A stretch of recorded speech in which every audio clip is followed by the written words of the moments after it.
Nas suas migrações anuais entre o norte e o sul, as aves do velho continente seguem trajetos bem marcados e que passam pelas principais zonas úmidas da Península Ibérica.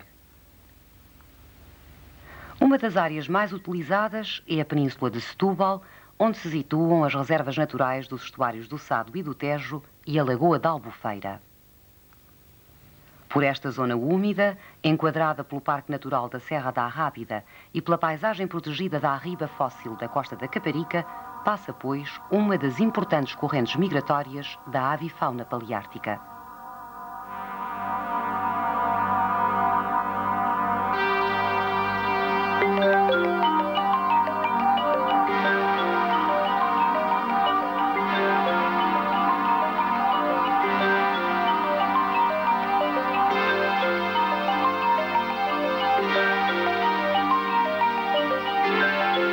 Na fachada atlântica da Península de Setúbal, separada do oceano por uma restinga de dunas e areias, surge-nos um plano de água alongado, a Lagoa da Albufeira.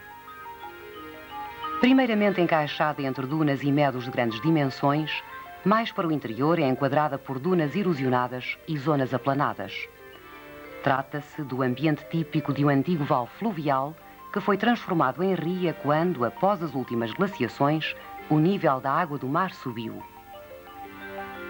Progressivamente, este vale foi sendo colmatado com areias e depósitos fluviais, ao mesmo tempo que se acumulavam os sedimentos nos sapais e nos jungais.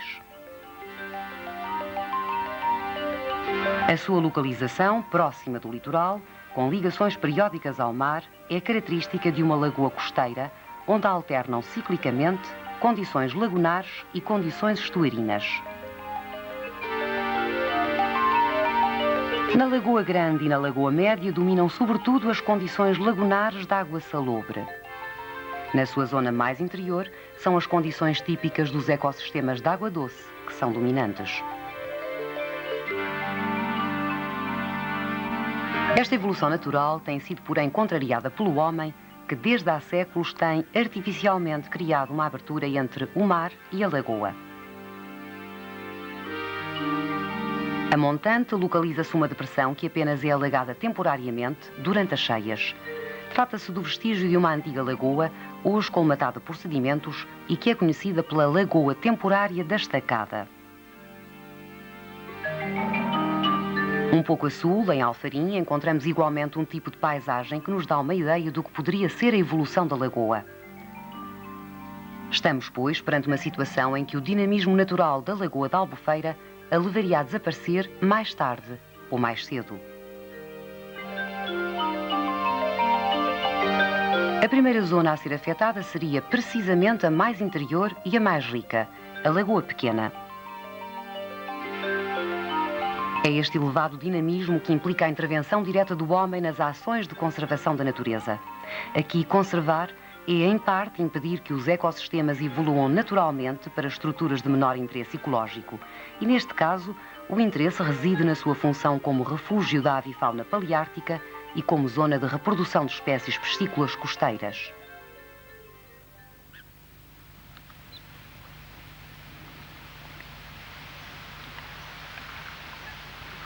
Até há relativamente poucos anos, a ocupação humana da lagoa caracterizava-se, sobretudo, pelo aproveitamento piscícola.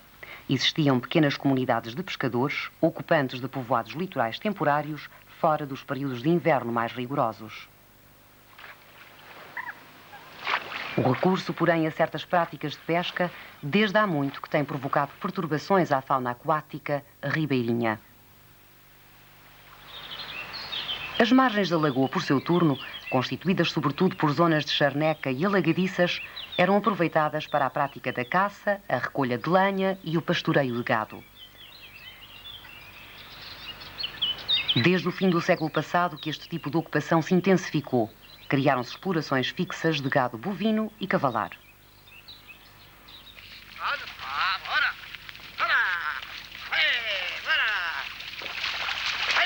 O número de ovinos cresceu rapidamente e estes rebanhos começaram a exercer uma forte pressão sobre as zonas naturais. O facto de não existirem zonas interditas aos rebanhos tem-se revelado negativo, quer devido ao excessivo pastoreio e pisoteio, quer a perturbações causadas pelos pastores e pelos seus cães.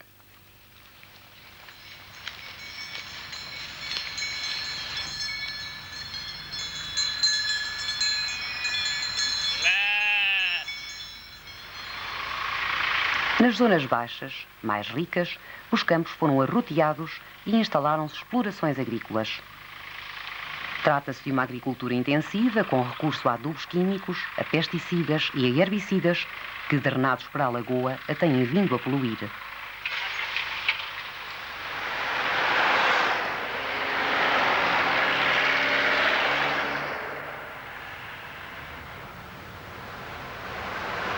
Por se localizar muito próximo do centro principal urbano do país, a Lagoa da Albufeira é um local muito procurado como centro de recreio e de veraneio. A ocupação mais intensa começou há uns 20 anos, coincidindo com a melhoria dos acessos de Lisboa à margem sul do Rio Tejo. Todos os fins de semana de verão, milhares de pessoas afluem a esta área, aproveitando as suas excepcionais condições naturais. Esta ocupação foi infelizmente acompanhada pela proliferação de loteamentos e de construções clandestinas, caracterizadas pela sua desorganização e insalubridade. As construções surgiram de forma caótica, as infraestruturas não existem e impera o mau gosto.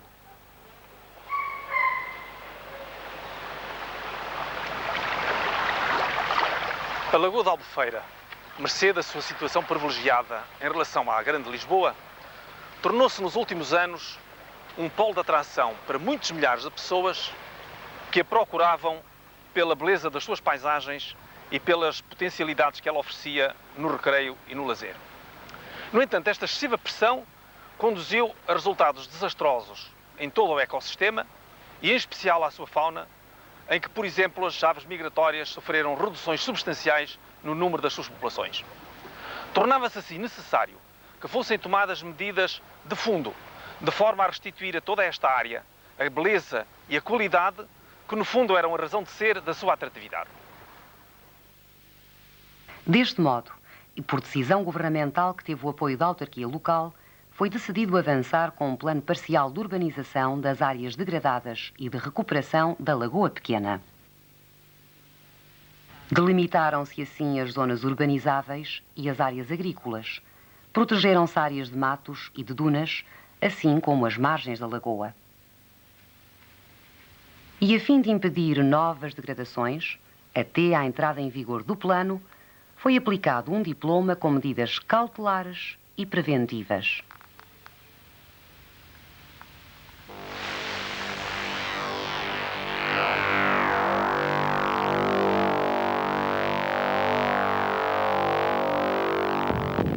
Mas era também necessário começar a agir de imediato e no terreno. As construções clandestinas, muitas delas erguidas em terrenos do domínio público, começaram a ser demolidas. Sem libertar o terreno desse tipo de ocupação caótica, perigosa e ilegítima, não era possível iniciar o processo de recuperação das margens da lagoa.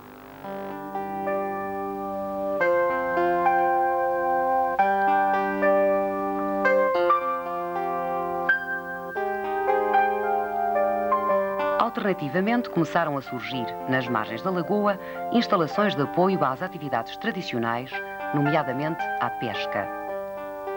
Houve a preocupação de integrar na paisagem as novas construções.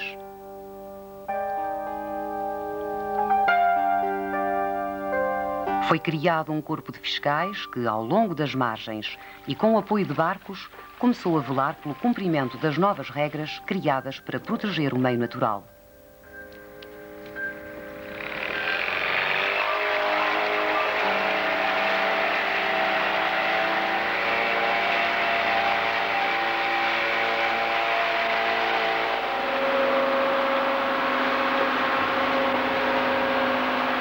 A manutenção das características da lagoa como zona úmida exige que ela contacte regularmente com o mar. A evolução do cordão litoral ameaçava fechar definitivamente essa ligação, com o perigo de progressivo assoreamento e consequente desaparecimento da lagoa. É por isso necessário continuar a garantir a reabertura periódica dessa ligação com o mar, estudando-se neste momento a instalação de uma abertura definitiva. Trata-se de uma obra complexa, cujas consequências ainda não estão totalmente estudadas e que provoca alguns problemas a montante.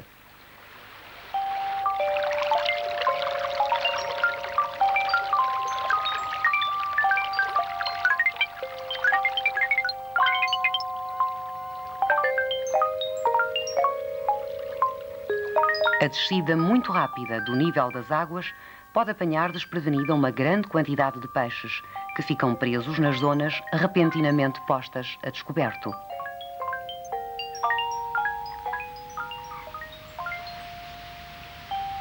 A Lagoa da Albufeira constitui um ecossistema de funcionamento extremamente complexo, na qual a sua parte mais interior, designada por Lagoa Pequena, tem um papel essencial a desempenhar. No entanto, esse papel tem sido posto em causa ultimamente pelas destruições que foram praticadas sobre a sua fauna e sobre a sua flora, afetando o seu comportamento. Consciente desse facto, o Serviço Nacional de Parques, Reservas e Conservação da Natureza propôs às comunidades europeias um projeto que tem por objetivo transformar esta zona numa zona de proteção integral, criando-se assim uma zona de refúgio para a fauna e para a flora.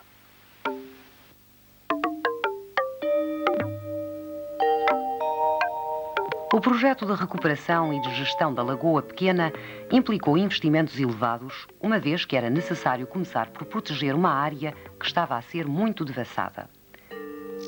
Uma das primeiras medidas foi, pois, a construção de uma vedação de rede com 5,5 km. Esta zona passou a ser interdita ao público em geral.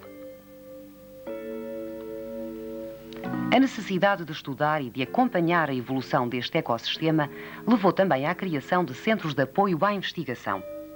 Instalaram-se casas pré-fabricadas que podem acolher as equipas de especialistas e que servem de abrigo às equipas de vigilantes.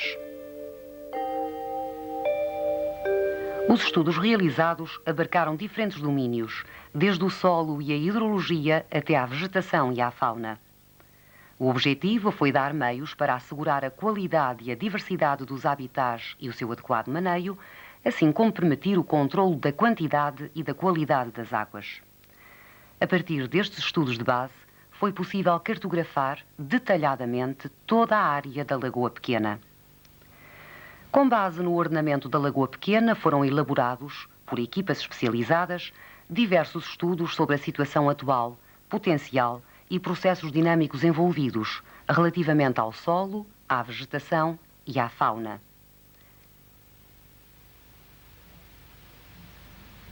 Este trabalho prossegue, pois está-se apenas numa fase inicial dos levantamentos e dos estudos populacionais. A riqueza faunística da lagoa ainda conserva os seus segredos.